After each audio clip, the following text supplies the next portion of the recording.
Hi, this is Eric, the developer of Disco Dodgeball, and I wanted to share with you some of the things I've been working on for the next big update, MOAR Lasers, which is version 0.30. Mostly, this is a lighting and performance update. So I realized as the game was reaching a wider audience that it needed to look more impressive in order to convince people that were on the fence, and lighting is a huge part of that. Up until now, the lighting has been very, very basic, which doesn't give the best first impression to new people. So as I was adding more lights, I realized I also needed greater control over their real-time appearance and behavior. Having every light on all the time at a single color isn't very interesting. These are supposed to be dance clubs with tons of different light effects that animate and switch on and off. So what I needed was a light programming module.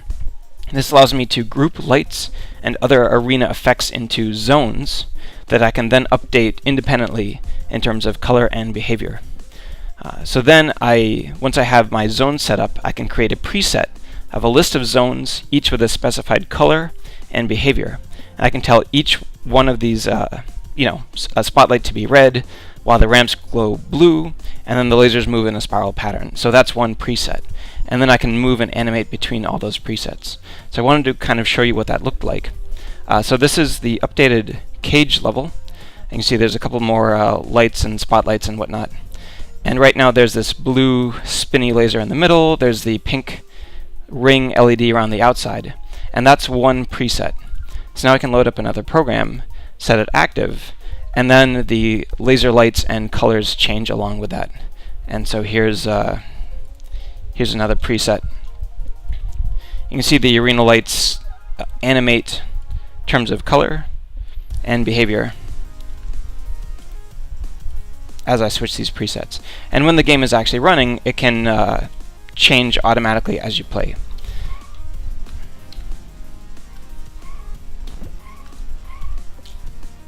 So that's kind of what that looks like from inside the game.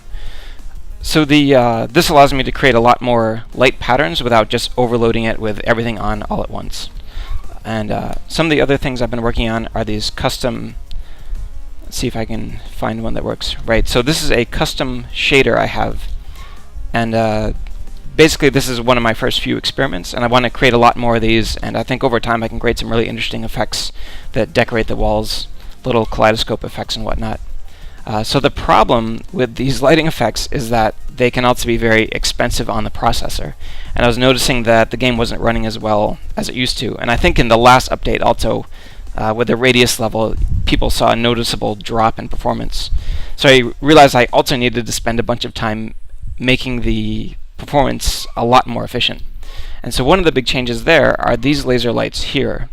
So they look like volumetric spotlights moving through fog, but they're actually just a cylinder mesh with a custom shader on them. And they kind of fade out towards the edges, and they also fade up as you look at them, so they're not too distracting. You don't get blinded by a laser in the eye. And that creates a huge performance increase because true volumetric lights look very cool, but they're also a huge drag on the processor. So I think this is a pretty good halfway solution. And I can now create dozens of these lights all around the arena without causing everything to move to a standstill. The other big performance update is material batching. So look, for example, at this LED ring going around the arena. Previously, every single bar here used its own independent material that it was changing in real time, and times all the other lights in the arena. That can definitely create a huge drag on the computer. So now once everything's in a zone, it automatically batches materials. So this huge ring only uses 3 or 4 materials. And that's only because it's changing between kind of a bright and dark state. But some of the other, for instance, all these lasers here which share exactly the same color, that's only one material, only one draw call. The other great thing about that is it's automatic. So all the arenas automatically are going to batch their materials like that. And already it's performing a lot better than it used to. So there's still a lot to be done. Optimization is really tricky and sometimes frustrating, and you can spend a day or two on something and then it turns out to be a dead end. I'm learning a lot though, and it's already running better than before, and I think over the next week or so I can keep going and keep making the game run and look a lot better.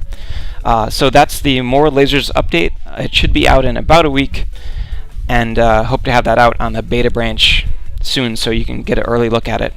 In the meantime, thanks for watching, and thanks for playing Disco Dodgeball.